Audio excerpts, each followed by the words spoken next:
जय श्री राधे कृष्ण। दोस्तों स्वर्ग जाने का असली हकदार कौन और वह कौन सा पाप है जिसे करने वाले मनुष्य को नरक जाने से कोई नहीं रोक सकता। आज एक प्राचीन कथा के माध्यम से हम आपको बताने का प्रयास करेंगे कि पूजा पाठ, दान धर्म, जप तप आदि प्रकार के करोड़ों पुण्य के काम करने के बाद भी कुछ मनुष्य नरक में ही क्यों जाते हैं तथा अत्यधिक घोर पाप करने पर भी कुछ मनुष्य को स्वर्ग की प्राप्ति किस पुण्य के कारण मिलती है। ऐसा वह कौन सा पुण्य है जो मनुष्य के करोड़ों पापों का नाश करता है और ऐसा वह कौन सा पाप है जो उसके करोड़ों पुण्य को नष्ट कर डालता है। तो चलिए दोस्तों बिना देरी किए शुरू करते हैं। भगवान विष्णु क्षीर सागर में देवी लक्ष्मी के साथ शेषनाग की शैया पर विश्राम कर रहे थे। जल की लहरें शांत रूप से बह रही थीं और आकाश में एक दिव्य शांति फैली हुई थी। उसी समय देवर्षि नारद वहां उपस्थित हुए। उनके चेहरे पर चिंता की रेखाएं थीं और भगवान विष्णु ने उन्हें देखते ही कहा, आइए देवर्षि, क्षीर सागर में आपका स्वागत है। आज किस प्रयोजन से पधारे हैं? अवश्य कोई महत्वपूर्ण समाचार लेकर आए होंगे। नारद जी ने भगवान विष्णु को प्रणाम किया और बोले, प्रभु, मैं यमपुरी की यात्रा करके आ रहा हूँ। वहाँ मैंने एक अद्भुत घटना देखी जो मेरी समझ से परे है। मैंने देखा कि कुछ पुण्य आत्माएं नरक में जा रही थीं, जबकि कुछ पापी स्वर्ग में। यह देखकर मुझे बड़ा आश्चर्य हुआ। कृपया मुझे ये बताइए कि कौन नरक जाता है और कौन स्वर्ग, और ये कैसे तय होता है। भगवान विष्णु ने नारद जी की बात सुनकर मुस्कुराते हुए कहा, देवर्षि, संसार में कर्मों का फल मनुष्य के आंतरिक उद्देश्य और विवेक पर निर्भर करता है। कई बार जो प्रकट रूप से पुण्य दिखते हैं वह भी पाप हो सकते हैं। इस विषय में एक प्राचीन कथा कहा जाता है जो आज मैं आपको सुनाने जा रहा हूँ। इस कथा को सुनकर आपको आपके सभी प्रश्नों के उत्तर मिल जाएंगे, इसलिए आप इस कथा को ध्यान से पूरा अवश्य सुनिए। जो भी इस कथा का श्रवण करता है उसके कोटि कोटि पाप नष्ट हो जाते हैं और उससे विष्णु लोक की प्राप्ति होती है। देवर्षि नारद कहते हैं, हे प्रभु, आपके मुख से इस कथा को सुनना मेरा सौभाग्य है। मैं इस कथा को ध्यान से पूरा अवश्य सुनूंगा और इसका प्रचार करूंगा। फिर भगवान विष्णु नारद जी को वह कथा सुनाने लगते हैं। यह कथा अत्यंत ज्ञानवर्धक है। इस कथा में मनुष्य द्वारा किए जाने वाले पाप और पुण्य का वर्णन किया जाता है तथा उसके आधार पर मिलने वाली सजाओं के बारे में बताया जाता है। इसलिए प्रत्येक मनुष्य को यह कथा ध्यान पूर्वक सुननी चाहिए। आधा अधूरा ज्ञान घातक होता है। इसलिए दोस्तों आप इस कथा को पूरा अवश्य सुनिए। तो चलिए आपको सुनाते हैं वह कथा। भगवान विष्णु कहते हैं, हे देवर्षि, पूर्व काल की बात है। मध्य देश के एक नगर में एक ही समय पर 5 मनुष्य की मृत्यु हो जाती है और वह सभी मृत्यु के पश्चात यमलोक में पहुंचते हैं। यमलोक पहुंचने पर वहां का दृश्य देखकर वह सभी भयभीत हो जाते हैं। उनका अंग अंग कांपने लगता है। यमलोक में विशाल काय आकार वाले यमराज स्वर्ग से बने सिंहासन पर विराजमान थे। उनके पास चित्रगुप्त बैठे हुए थे, जिनके पास सभी प्राणियों का लेखा जोखा रखा हुआ था। यम के दूत प्राणियों को आगे धकेल रहे थे। कुछ मनुष्य जोर जोर से विलाप कर रहे होते हैं तो कुछ मनुष्य अत्यंत प्रसन्न होकर चल रहे होते हैं। स्वर्ग के द्वार से सुंदर प्रकाश दिखाई पड़ रहा होता है तो वहीं नरक के द्वार से धधकती हुई अग्नि की ज्वालाएं दिखाई पड़ रही होती हैं। इस भयानक दृश्य को देखकर वह पांचों एक दूसरे से बात करने लगते हैं और अपने अपने पाप के विषय में चर्चा कर रहे होते हैं। उन 5 में से 4 लोग ने अपने जीवन में बहुत पाप कर्म किए हुए थे और उन सभी को ये जान पड़ता है कि अब वह चारों ही नरक में ही जाने वाले हैं। उन 4 में एक चोर और होता है, दूसरी वैश्या होती है, तीसरा विद्वान ब्राह्मण होता है और चौथा एक राजा का सैनिक होता है तथा 5वां एक धनवान किसान होता है। वह 5 अपने अपने कर्म फलों को भुगतने के लिए तैयार होते हैं। फिर एक एक करके सभी पापी और पुण्य आत्माएं आगे चल रही होती हैं। वह चारों एक दूसरे के पाप कर्मों के बारे में बताने लगते हैं। सबसे पहले वह चोर बोलने लगता है। उसकी आवाज कांप रही थी और उसके चेहरे पर गहरा पछतावा था। उसने गहरी सांस लेते हुए कहा, भाइयों, मेरा नाम हरिदास है। मैं जानता हूँ कि मेरे जीवन भर बहुत पाप किए हैं। मैंने दूसरों का धन चुराया, उन्हें तकलीफ दी और कभी कभी उनका जीवन भी बर्बाद किया। मैं जानता था कि जो मैं कर रहा हूँ वह गलत है, लेकिन मेरे पास कोई विकल्प नहीं था। परिवार भूखा था, मेरे पास कोई काम नहीं था और हर कोई मुझे धुतकार रहा था। मैंने चोरी से जो धन पाया उससे मैंने अपने परिवार का पेट भरा, पर अब मुझे इस बात का पछतावा है कि मैंने कितने लोगों को दुख पहुंचाया। अब यमराज मुझे दंड देंगे। मुझे डर है कि मुझे नरक की यातना झेलनी पड़ेगी। ये कहते हुए हरिदास की आंखों से आंसू बहने लगे। उसकी आवाज थरथरा गई और उसका चेहरा अपराध बोध से भर गया। उसके बाद कामिनी, जो एक वैश्य थी, अपनी व्यथा व्यक्त करने लगी। उसकी आवाज में भी दर्द और गिलानी थे। उसने गहरी उदासी के साथ कहा, मेरा नाम कामिनी है। मैं जानती हूँ कि शास्त्रों के अनुसार स्त्री कई पुरुषों से संबंध बनाती है, उसे नरक में भेजा जाता है, लेकिन मैंने ये सब जानबूझकर नहीं किया है। जब मैं छोटी थी, एक दुष्ट व्यक्ति ने मुझे जबरदस्ती उठाकर वैश्या बना दिया। मेरी इच्छा नहीं थी कि मैं ये जीवन जीऊं। मैं चाहती थी कि मैं किसी सम्मानजनक जीवन में होती, लेकिन मेरे पास कोई रास्ता नहीं था। मैंने ना चाहते हुए भी वह सब सहा जो मेरे साथ हुआ। अब मुझे नहीं पता कि मेरे इन पापों का क्या होगा। मुझे यह भी नहीं पता अगले जन्म में मुझे किस रूप में जन्म लेना पड़ेगा। मैं नरक जाने के लिए तैयार हूँ, लेकिन मैंने जो कुछ किया उसकी कोई माफ़ी नहीं हो सकती। कामिनी की आंखों से आंसू बहने लगे। उसकी आत्मा में गहरा दर्द था, मानो वह अपने पूरे जीवन का भार अपने कंधे पर महसूस कर रही थी। उसकी आंखों में वह पीड़ा झलक रही थी जिसे उसने सालों तक छुपाए रखा था। फिर सूर्य केतु, जो राजा का सैनिक था, उसने बोलना शुरू किया।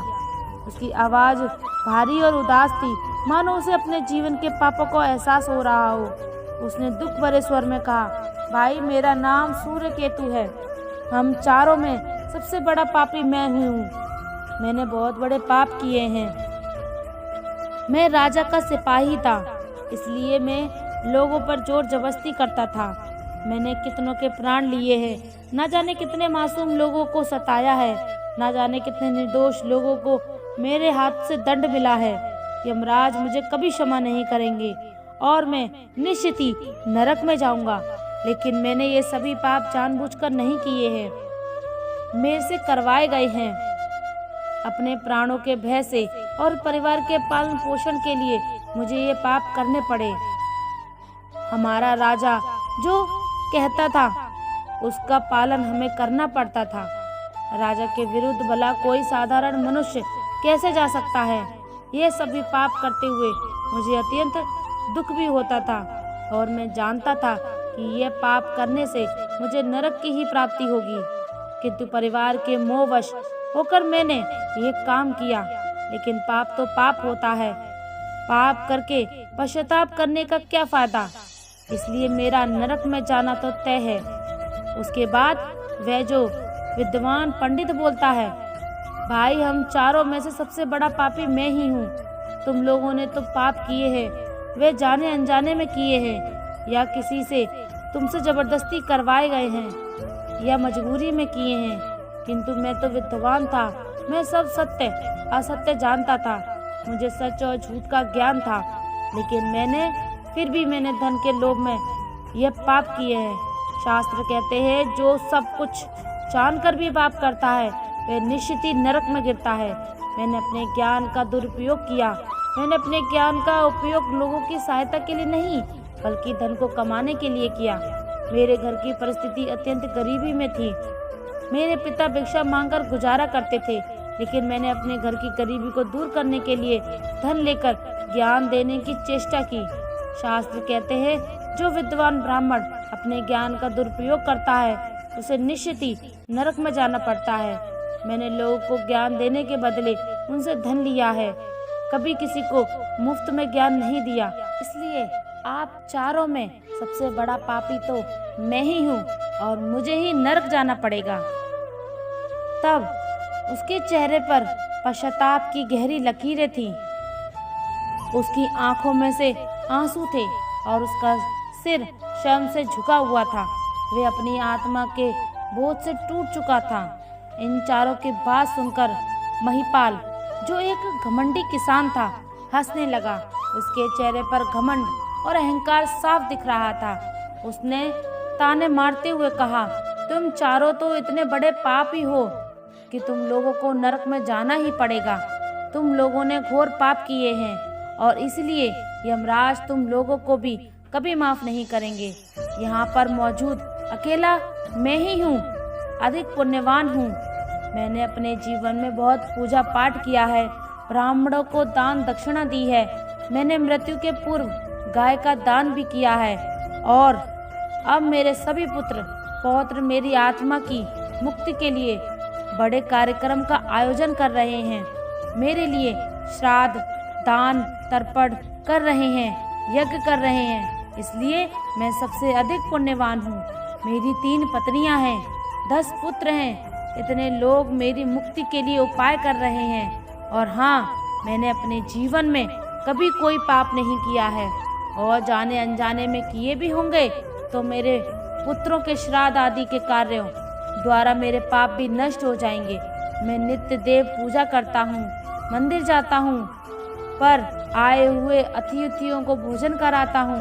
इसलिए मुझे पूरा विश्वास है कि यमराज मुझे नरक में नहीं डालेंगे और मुझे मोक्ष की प्राप्ति होगी निश्चित ही। फिर मैं पांचों धीरे धीरे आगे बढ़ते लगते हैं और फिर जब उनका समय आता है तो उन पांचों के पाप और पुण्य के कर्मों का मूल्यांकन किया जाता है। सबसे पहले बारी आती है उस चोर की जिसका नाम हरिदास था। हरिदास का हिसाब किया गया। चित्रगुप्त ने उसके कर्मों का लेखा जोखा निकाला और यमराज ने उसका पाप पुण्य का मूल्यांकन किया। कुछ समय तक विचार करने के बाद यमराज ने निर्णय लिया कि हरिदास को स्वर्ग का मार्ग प्राप्त होगा। यह सुनकर हरिदास आश्चर्यचकित हो गया। उसकी आंखों में विश्वास नहीं हो रहा था कि उसे स्वर्ग में स्थान मिलेगा। वह प्रसन्नता से स्वर्ग के द्वार की ओर बढ़ गया। उसके बाद कामिनी की बारी आई। चित्रगुप्त ने उसके कर्मों का लेखा जोखा निकाला और यमराज ने उसके पाप पुण्य का मूल्यांकन किया और कुछ देर तक विचार करने के बाद उसके पाप पुण्य का मूल्यांकन करके यमराज उसे भी स्वर्ग में जाने के लिए कहते हैं। यह सुनकर कामिनी की आंखों में से आंसू आ गए। उसे यकीन नहीं हो रहा था कि उसकी इतनी बड़ी गलती के बाद भी उसे स्वर्ग में स्थान मिलेगा। वे आभार से भर हुई, बिना कुछ कहे स्वर्ग के द्वार की ओर चल पड़ी। फिर तीसरी बारी आती है उस सिपाही की जिसका नाम सूर्यकेतु था। चित्रगुप्त ने उसके कर्मों का हिसाब किया और यमराज ने उसका पाप का पुण्यांकन किया। कुछ देर विचार करने के बाद यमराज ने उसे भी स्वर्ग में भेजने का आदेश दिया। सूर्यकेतु के चेहरे पर एक मिश्रित भाव था, पछतावा था और प्रसन्नता। उसने अपने जीवन में किए गए पापों का दुख महसूस किया, परंतु वह भी प्रसन्नता के साथ स्वर्ग की ओर चल पड़ा। चौथी बारी आती है उस विद्वान ब्राह्मण की। चित्रगुप्त उस ब्राह्मण के कर्मों का लेखा जोखा निकालते हैं और कुछ देर विचार करते हैं कि यमराज उस ब्राह्मण को भी स्वर्ग में जाने के लिए कहते हैं। फिर वह विद्वान ब्राह्मण विचार करता है, मैंने तो पाप किया है, फिर मुझे क्यों स्वर्ग भेज रहे हैं। तो ब्राह्मण ने ये निर्णय आश्चर्यचकित कर गया, परंतु उसने उसे स्वीकार किया और वह भी स्वर्ग की ओर बढ़ गया। उन चारों को स्वर्ग में जाता देख वह धनवान किसान बहुत दुखी और क्रोधित हो जाता है। वह सोचने लगता है कि ये कैसा न्याय है, इन पापियों को स्वर्ग जाने का मौका मिल रहा है, फिर मैंने जो पुण्य के काम किए हैं उनका क्या। पापी और पुण्यवान एक ही जगह पर डाले जाएंगे तो पुण्य करने का फायदा ही क्या। फिर उस धनवान किसान को यम के दूत जोर से धकेल रहे थे और कहते हैं, अरे पापी, तू आगे चल, तुझे नरक में डाला जाएगा, यमराज मुझे माफ नहीं करेंगे। यह सुनकर वह धनवान किसान भयभीत हो जाता है और कहने लगता है, मैं तो स्वर्ग में जाऊंगा, मैंने कोई पाप नहीं किया है। फिर वह धनवान किसान यमराज के सामने आकर खड़ा हो जाता है। चित्रगुप्त उसके कर्मों का लेखा जोखा देखते हैं और उसके पाप पुण्य के कर्मों का मूल्यांकन करते हैं, तो उसके पाप का पल्ला भारी हो जाता है और यमराज उस धनवान किसान को कहते हैं, अरे दुष्ट, तूने तो बहुत बड़ा अपराध किया है, तू तो नरक में ही जाने के योग्य है। इतना सुनते ही वह किसान थरथर कांपने लगता है और यमराज से कहता है, हे धर्मराज, ये अन्याय है, मैंने तो जीवन में कोई पाप नहीं किए और पुण्य ही किए हैं, आप मुझे नरक में क्यों डाल रहे हैं? और मुझसे पहले जो 4 लोग गए थे वह तो घोर पापी थे, उन्होंने बड़े बड़े पाप और अपराध किए थे, उन्हें तो आपने स्वर्ग में डाल दिया। आप ऐसा अन्याय मेरे साथ क्यों कर रहे हैं? अगर ऐसा अन्याय होगा तो भले लोग मनुष्य धरती पर पुण्य करेगा। फिर यमराज कहते हैं, अरे पापी, तूने जो पाप किया है वह तो उन 4 के पापों के सामने कुछ भी नहीं। तेरे एक पाप के कारण तेरा सारा पुण्य नष्ट हो जाता है। यदि तूने ये पाप नहीं किया होता तो तू स्वर्ग में जा सकता था, लेकिन तूने यह पाप जानबूझकर किया है, इसलिए तुझे नरक में अवश्य जाना पड़ेगा। फिर धर्मराज ने कहा, हरिदास ने अपने जीवन में चोरी की थी, परंतु उसने कभी किसी गरीब या निर्दोष व्यक्ति के घर चोरी नहीं की। वह केवल उन लोगों के घर चोरी करता था जो अमीर और अहंकारी थे। उसने अपने द्वारा चुराए गए धन का अधिकांश हिस्सा गरीबों और भूखों में भोजन कराने में खर्च किया। हरिदास का हृदय दयालु था और उसने अपने जीवन में कई भूखों को अन्न और पानी दिया है। उसने ये पुण्य उसके पापों से बड़े हैं, इसलिए उसे स्वर्ग का मार्ग प्राप्त हुआ। यह सुनकर महिपाल ने सिर झुकाया, उसकी आंखों में पछतावा दिखने लगा, लेकिन यमराज ने उसे अधिक समय दिए बिना आगे कहा, दुष्ट, वह कामिनी वैश्या थी, परंतु उसने यह पाप जानबूझकर नहीं किया। उसे जबरन वैश्यावृत्ति में धकेला गया था, लेकिन उसने अपने जीवन में अन्य समय में पशु पक्षियों और बेसहारा जानवरों की सेवा की। उसने हर रोज पक्षियों को दाना डाला और घायल जानवरों की देखभाल की। उसकी आत्मा में करुणा थी और उसके ये पुण्य उसके जीवन के पापों से अधिक थे, इसलिए उसे भी स्वर्ग में स्थान मिला। फिर यमराज ने कहा, उस सिपाही सूर्यकेतु ने अपने जीवन में अनगिनत लोगों के प्राण लिए हैं, परंतु वह अपने राजा के आदेशों का पालन कर रहा था। उसने कई बार अपनी आत्मा को यह समझाने की कोशिश की कि वो जो कर रहा है वह गलत है, लेकिन अपने परिवार की सुरक्षा और पेट पालने के लिए उसने ये काम किया। परंतु उसके बावजूद उसने कई बेसहारा लोगों की सहायता की। उसने कई बार गरीबों को भोजन कराया और अपने पापों का पश्चाताप भी किया, इसलिए उसे पुण्य और अपने पापों से अधिक निकले और उसे भी स्वर्ग प्राप्त हुआ। महिपाल अब और भी अधिक शर्मिंदा हो गया था। उसकी आंखों के पश्चाताप के आंसू थे, लेकिन यमराज ने उसे अपने अंतिम निर्णय के लिए तैयार किया। यमराज ने कहा, उस ब्राह्मण ने अपने ज्ञान का दुरुपयोग किया। उसने धन के लोभ में आकर अपने शास्त्रों का ज्ञान का व्यापार किया, परंतु उसने अपने जीवन में कभी किसी को मुसीबत में नहीं छोड़ा। उसने निर्धनों की सहायता की, गौ सेवा की और अपनी विद्या के माध्यम से कई लोगों का उद्धार किया। उसके ये पुण्य उसके पापों से बड़े हैं, इसलिए उसे भी स्वर्ग का मार्ग प्राप्त हुआ। इतना सुनकर वह धनवान किसान बोलता है, हे धर्मराज, इन 4 ने जो भी किया पुण्य है, वह तो मैंने भी किए हैं, बल्कि उससे ज्यादा किए हैं। फिर भी मैंने ऐसा कौन सा पाप किया है जो मुझे नरक में भेजा जा रहा है? यमराज कहते हैं, हे दुष्ट, याद कर, तूने उस अबला विधवा नारी पर गलत लांछन लगाया था जो उसने तेरे घर पर चोरी की है, और उसके साथ ही तूने उसके ऊपर कई अन्य गलत लांछन लगाए थे। उसे बेविचारणी और वैश्य कहकर उसके चरित्र का हनन किया है और राजा ने उसे समझकर उस अबला विधवा नारी को मृत्यु दंड दे दिया था। महिपाल, तुमने जीवन में कई पुण्य किए, परंतु एक पाप ने तुम्हारे सभी पुण्य को नष्ट कर दिया। तुम्हारा झूठा आरोप वह निर्दोष स्त्री पर जिसने उसकी जान ले ली, वह तुम्हारे सारे पुण्य का विनाशक बना। मनुष्य के पुण्य और पाप दोनों ही उसके कर्मों का फल होते हैं, लेकिन दूसरों पर झूठे आरोप लगाने का पाप सबसे बड़ा होता है और इसका पश्चाताप नहीं हो सकता, इसलिए तुम्हें नरक में जाना होगा। महिपाल अब भयभीत हो गया। उसने कांपते हुए कहा, परंतु मैंने ऐसा जानबूझकर नहीं किया।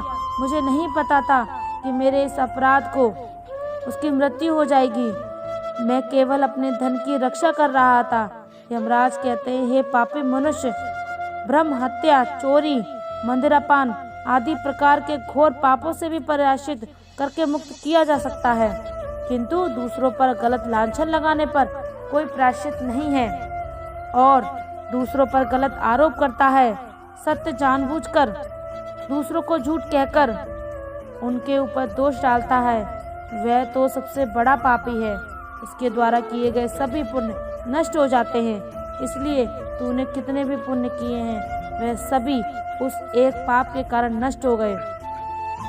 महिपाल की आंखों से आंसू बहने लगे, उसकी आवाज कांप रही थी। तब उसने कहा, हे धर्मराज, मैंने अपने जीवन में अनेकों दान किए, देवताओं की पूजा की, ब्राह्मणों की सेवा की, परंतु ये एक पाप जिसे मैंने सोचा भी नहीं था कि इतना बड़ा होगा, मेरे सारे पुण्य नष्ट कर देगा। क्या कोई प्रायश्चित नहीं है जिससे मैं इस पाप से मुक्त हो सकूं? यमराज ने उसे कठोरता से देखा और कहा, नहीं, तुमने अपने जीवन में उस निर्दोष स्त्री पर जो आरोप लगाए थे उनका परिणाम ये है कि तुम्हारे पुण्य सभी नष्ट हो गए। अब तुम्हें नरक की यातनाएं झेलनी पड़ेंगी और ये नरक की यातनाओं का सामना करना पड़ेगा। फिर यमराज यमदूतों से कहकर उस पापी किसान को नरक में ले जाने के लिए कहते हैं। महिपाल यमराज से इस कठोर निर्णय से टूट चुका था। वह रोता बिलखता यमदूतों द्वारा नरक की ओर ले जाया जाने लगा। उसके मन में केवल पछतावा और गिलानी थी। देवर्षि, इस प्रकार से उन चारों ने पाप करके भी उन्हें स्वर्ग की प्राप्ति हुई, किंतु उस किसान ने जघन्य अपराध किया। उसे अबला स्त्री पर गलत लांछन करके उसका चरित्र हनन किया। एक स्त्री सदा ही पूजनीय होती है। जो भी पुरुष स्त्री पर गलत आरोप करता है उसे महापाप लगाता है।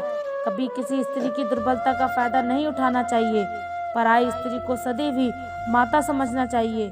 जो पराई स्त्रियों पर गलत दृष्टि डालता है उसे पाप ही लगता है। जो विधवा दुखिया स्त्री को सताता है उसे नरक में जाना पड़ता है। मनुष्य को कभी सत्य का मार्ग नहीं छोड़ना चाहिए। सत्य के मार्ग पर चलकर ही स्वर्ग की प्राप्ति होती है। असत्य का साथ देने से मनुष्य के सभी पाप भी नष्ट हो जाते हैं और सभी पुण्य नष्ट हो जाते हैं। तो दोस्तों, कभी किसी पर गलत आरोप नहीं लगाना चाहिए। सत्य जानकर भी असत्य का साथ नहीं देना चाहिए। जो दूसरों पर गलत आरोप डालता है उसे यमराज कभी क्षमा नहीं करता। तो दोस्तों, उम्मीद है आपको ये कथा पसंद आई होगी। वीडियो को लाइक जरूर करें और कमेंट में जय श्री राधे कृष्णा जरूर लिखें। साथ ही चैनल को सब्सक्राइब करें। आप सभी का धन्यवाद। जय श्री राधे कृष्णा।